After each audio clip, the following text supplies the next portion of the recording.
Dr. Yadav, you can go ahead. Good afternoon, sir. I hope my voice is visible and audible. Yeah. It is visible and you are audible. Thank you, sir. Good afternoon, everyone. Myself, Dr. Sivaji, a second year postgraduate from Master Medical College, is grateful to i-PRF and e-dermacon for giving me this opportunity to present our observations regarding injectable platelet-rich fibrin preparation and a simple modification in the technique.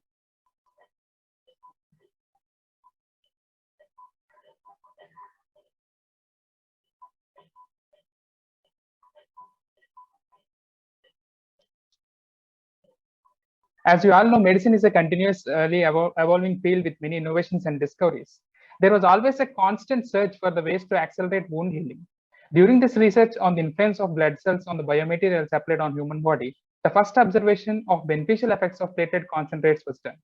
And in the late 1990s, the first generation platelet concentrates, that is PRP, was introduced. This PRP is of two types, which is pure PRP, which consists of a lower leukocyte count and a low fibrin matrix with a high yield of growth factors like platelet derived growth factor, vascular endothelial growth factor, and epithelial growth factor was utilized in dentistry, orthopedics, and various dermatological and aesthetic procedures. The next type of PRP is leukocyte rich PRP, which is rich in leukocytes along with the platelets. Even though, despite of its success, there have been concerns regarding the anticoagulants due to their hypersensitivity potential, and few studies also showed the negative impact of anticoagulants on wound healing. The next major breakthrough happened in the form of PRF by a French doctor, Chokran et al. They produced a PRF clot matrix without an anticoagulant. This PRF is again of two types. The first one being pure PRF matrix, which is a high density fibrin scaffold. The next one is leukocyte rich PRF, which is again of two types, advanced PRF and i-PRF. As I said, this i-PRF, it was first described in 2001 by Chokran et al. It is an injectable form of PRF, which is produced with a slower and shorter centrifugation speeds, which consists of higher concentration of growth factors. This the solid PRF, which is actually a clot matrix, which can be produced with the protocol of a relative centrifugal force of 200 G per 8 minutes, which comes to around 1300 RPM in REMI-HC. This clot can be utilized in the treatment of ulcers and non-healing wounds. This solid PRF clot cannot be injected, so a slower protocol was designed with a 60 G per 4 minutes, which accounts to around 700 revolutions per minute per 4 minutes in REMI-HC centrifuge. Due to the small duration of centrifugation, the PRF doesn't clot and will be in the liquid state, so it can be easily injected. Coming to our experience, when we have started this i-PRF preparation 1.5 years back, and when we started this preparation, there were only fewer studies in the literature. And even though there has been a confusion regarding the tubes to be used, and different protocols have been published in different studies. So we have tried with different tubes available. Initially, we have procured the i-PRF tubes, which are quite expensive from the market, and had prepared the i-PRF fluid. Later, we tested with different tubes. When we tested with the glass tube, PRF clot can be prepared, but PRF injectable variant can't be prepared. So we observed that the conical plastic centrifuge tubes can provide a good alternative for the expensive i-PRF tubes.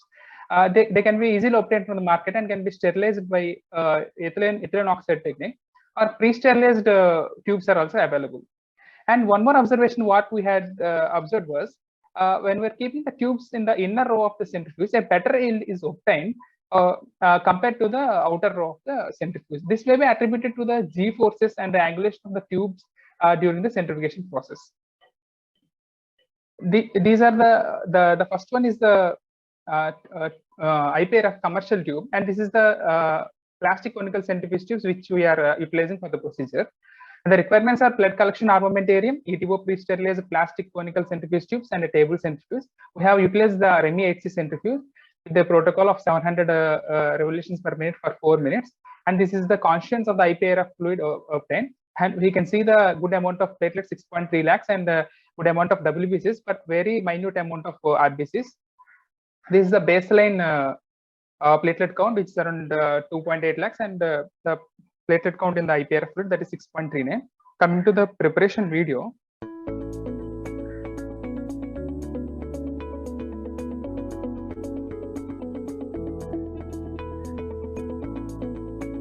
Injectable platelet-rich fibrin is a newer second-generation platelet concentrate.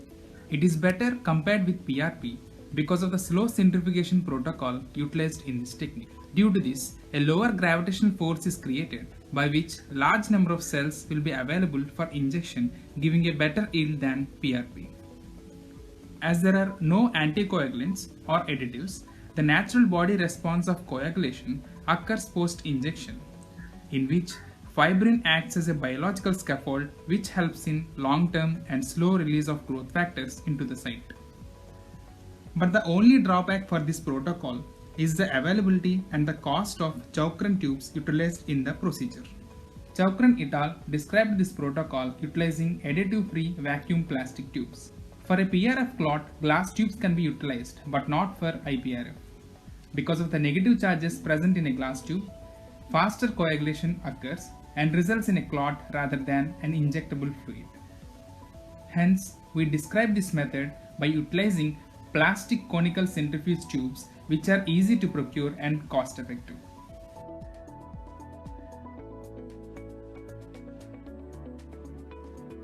Under strict aseptic conditions, 20 ml of blood is collected with the help of two 10 ml syringes. Then, the blood is transferred into two plastic conical centrifuge tubes with 10 ml in each tube.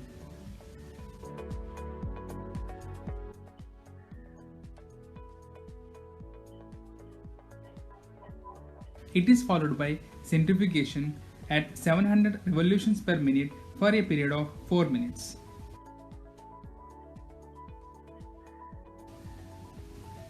Post centrifugation, the uppermost portion, that is the i-PRF, can be clearly distinguished.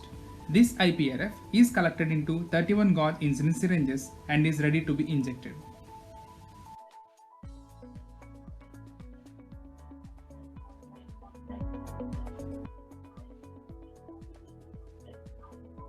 Here we are injecting into a scalp of a case of androgenetic alopecia of Hamilton-Norwood classification grade 6. In our study, when we compared commercial i-PRF tubes with conical plastic centrifuge tubes, almost equal amount of i-PRF fluid was obtained with similar platelet counts. So, in Indian scenario where procurement of commercial i-PRF tubes is a costly and a cumbersome process, our modification of utilizing plastic conical tubes which are easily available offers an easy, cost-effective alternative for original i-PRF preparation with similar yield.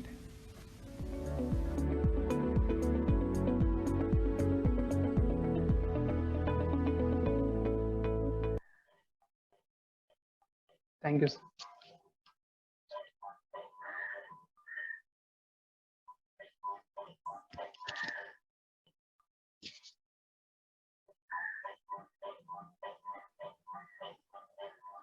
Hello. Yeah. Thank you, Dr. Yadav. It was a very good presentation by your end.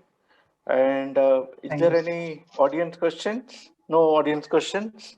So thank you very much. I want to ask. Siddharth sir. Siddharth sir. Yes, sir. So I have got only one question. That you can make your PRP. I have shown. You have shown me that you are doing PRF in androgenetic alopecia. In fact, platelet-rich plasma is also very much effective in the treatment of androgenetic alopecia. It gives a quite a good number of hair growth. And another thing you must know that if you go for the cost effectiveness, in fact, if you go for acid hydrodextrose solution like a container, and if you add your blood with that, that is also not that expensive. Okay. Okay. Thanks. Thank you. Thank you very much, sir, for your inputs. So thank you, Dr. Yadav. We move on to the next presentation. Siddharth sir to do the needful.